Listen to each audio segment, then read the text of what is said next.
The Public Records Scotland Act 2011, which I'll henceforth refer to as PRSA or the Act, requires each public authority to create a records management plan and submit it to the Keeper of the Records of Scotland, who acts as a regulator, for consideration and hopefully agreement. The public authority must then implement the plan as agreed and keep it under review. Scottish public authorities vary hugely in size and purpose, but each must properly consider the management of their records, and each must provide the Keeper with a formal plan they will follow to guarantee this management is pursued appropriately. The Keeper has created and published a model plan for public authorities to consider when they're developing their own plan. This is not a template to fill in. Rather, it's an annotated list of topics, what we call elements, that the Keeper thinks an organisation should consider when pulling together a records management plan. They will expect that each of the elements is addressed in the plan and any compliance statements are backed up by evidence. For example, if an authority states that it's in its plan that they have an information security policy, the Keeper would expect to be provided with a current, authorised version of that policy as part of the evidence package accompanying the plan.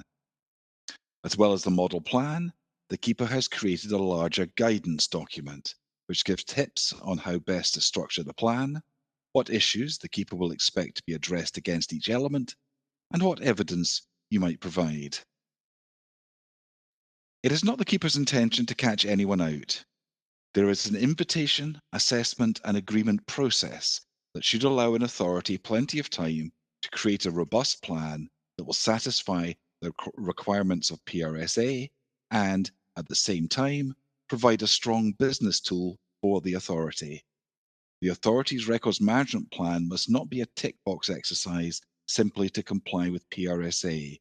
It should be created in such a way that it provides a useful policy document for the authority going forward. The Keeper's assessment team will contact an authority with a timetable alert, email, indicating when the invitation will be dispatched from the Keeper. This warning will be sent to our key contact in an authority. If we do not have a note of a key contact, we will alert the CEO of the authority or equivalent directly.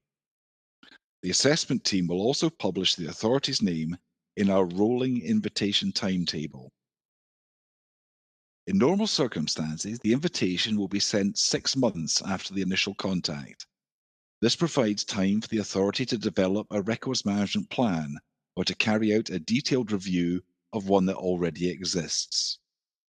When the invitation arrives, in normal circumstances, this will impose a submission date of at least 4 months after receipt. This means that there will normally be a delay of 10 months between the initial contact and the expected receipt of the plan. In those 10 months, the Keeper's assessment team has committed to engage with the authority to provide guidance and suggestions as required. It is to everybody's benefit for the submission to be as solid as possible. Once the submission arrives, the assessment team will consider the plan and evidence pack in detail, ensuring that the statements in the plan are properly reflective of the actual situation in the authority, that forward planning appears achievable, and that compliance statements are not contradicted by the evidence. Once that assessment is completed, the assessment team will provide the key contact with what we call an interim report. This is a draft of the final report that will be sent to the Keeper for agreement. In the interim report, we will include questions, suggestions, and occasionally further requirements, normally around missing evidence. The key contact will be given at least a month to respond to the interim report. Once the authority has responded to the interim report, the assessment team will create a final version that we will send to the Keeper with a recommendation that they agree the plan. The Keeper, as regulator, may come back with further questions. Once the plan is agreed, we will publish the agreement and our final report on the plan to the public website.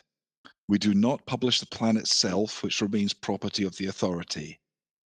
The Keeper will write directly to the CEO of the authority. In their agreement letter, The keeper will encourage the authority to publish their records management plan, but this is not a requirement of PRSA. Annually, the keeper reports to Scottish ministers a list of authorities who have successfully complied with the PRSA. For many of you, your authority has already been through the assessment agreement process at least once. However, as already mentioned, the Act requires public authorities to keep their plans under review, and with this in mind, an enabling clause in the Act permits the keeper to require any authority to review and resubmit their records management plan any time after 5 years have elapsed. The keeper has already done this for selected authorities. The resubmission process is exactly the same as the first time process I have just explained. There are two important qualifications to the 5-year review process that you should be aware of. Firstly, if the keeper should learn from any source that an authority has failed to implement its plan as agreed, the keeper can take immediate action, and this may, if thought appropriate, result in an authority being required to resubmit their plan without going through the normal invitation process. Secondly, the Act allows any authority the right to submit a new version of their records management plan at any time that suits them. The keeper is required to slot these voluntary resubmissions into the assessment team's workload and work to re agree the plan outside the normal invitation assessment agreement process.